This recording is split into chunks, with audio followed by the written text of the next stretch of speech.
exact same heading, you guys. And all along the way, there are a plethora of things to talk about and to share with you. I'm just showing you this now because the way that this Rob Skiba video came across my path was just pretty unbelievable, to be honest with you. So I want you to check out this video and we'll go from there. Google Earth, I love playing with Google Earth. When the 200 angels came down to Earth, this is where they landed. This is Mount Hermon in southern Lebanon. Now, there's a guy by the name of David Flynn who's done some extraordinary research on this, and there's a picture of Mount Hermon today. If you go on Google Earth, you can put a marker there at that location. What's 1/3 of 100? 33.33%, right? That location is 33.33 degrees north by 33.33 degrees east from the Paris prime meridian, which used to be the true prime meridian before they changed it for political reasons. And if you go back and look at the history of the Paris prime meridian, it's also known as the Devil's Line for people who practice ley lines and the occult and all that kind of stuff. Now, David Flynn was the one that kind of picked this up, but you can go on Google Earth and check it for yourself. That's what I did. You'll see the location there if you can read that. The longitude is 35.54, but if you subtract the difference between the Greenwich, because that's from Greenwich, if you subtract the difference, you get 33.33 on the Paris. So that's the Paris prime meridian. There's something going on there. It's a very interesting conversation took place at the base of Mount Hermon, right here. Caesarea Philippi.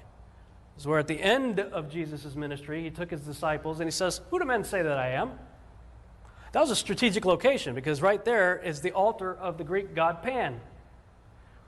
Pan was the Greek god of shepherds.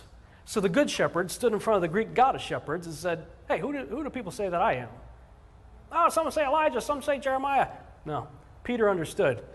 Just off to the right of that location where Pan was is a foothill, and at the top of this foothill is the fortress of Nimrod,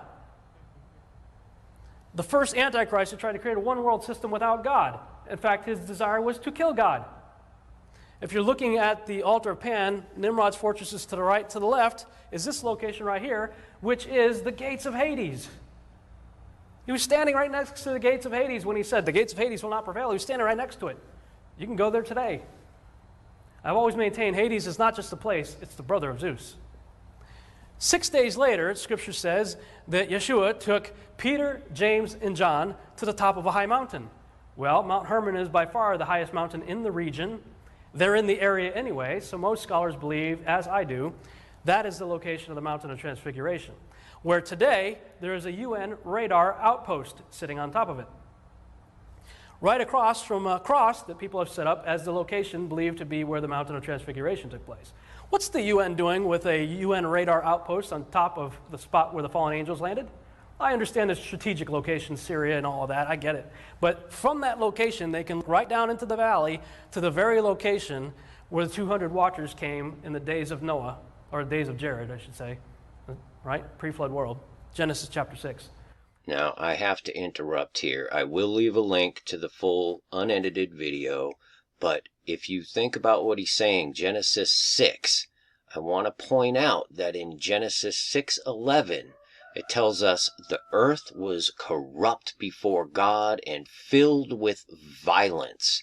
Now, that mention of violence is the first mention in the Bible. It's the Hebrew word H2555, and it literally is pronounced Hamas. So I just wanted to point that out and have you think about that a little bit, because it's pertinent to our current situation. Yeshua could look down, and the UN can look down there today. Why did he bring his disciples there to ask that question?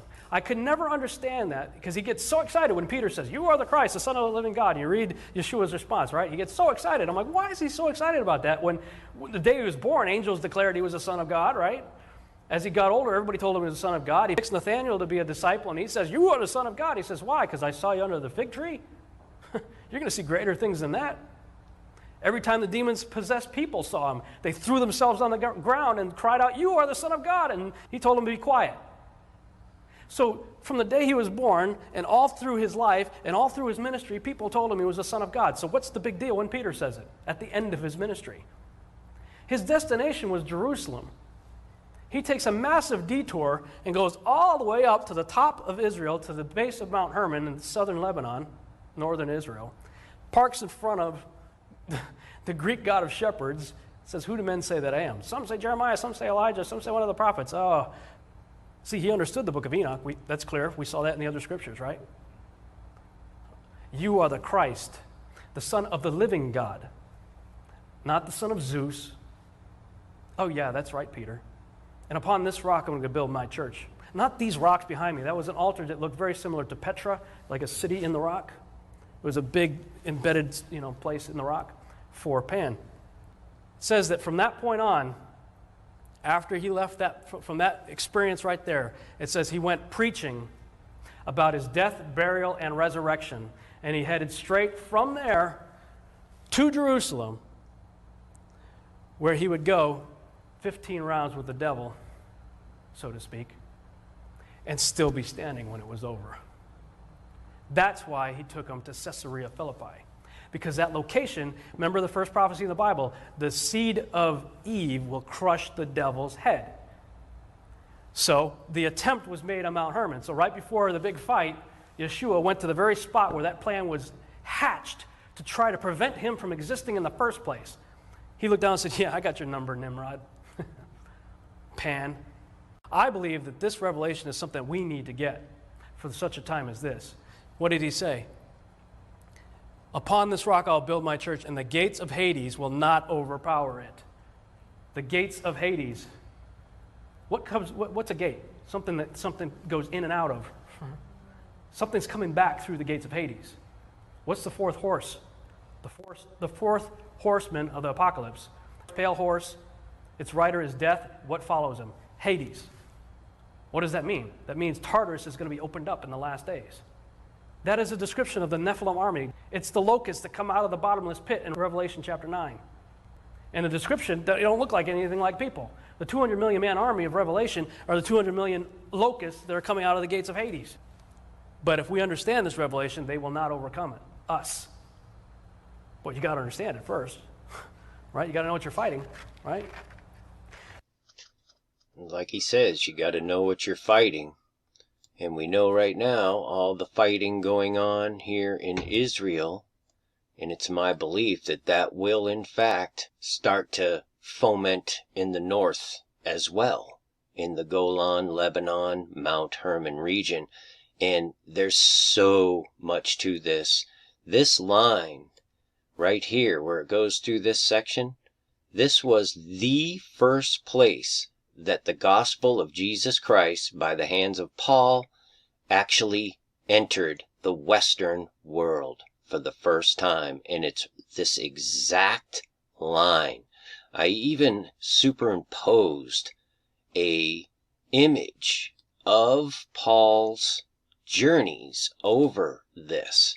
And if I show you this, it's just amazing to me. See, if I bring that in, those lines, that image you're seeing there were the travels of Paul. And this was the literal first time that the gospel came to the Western world. Just think about that. I find that absolutely amazing. And it's right along that same line that goes from Mount Hermon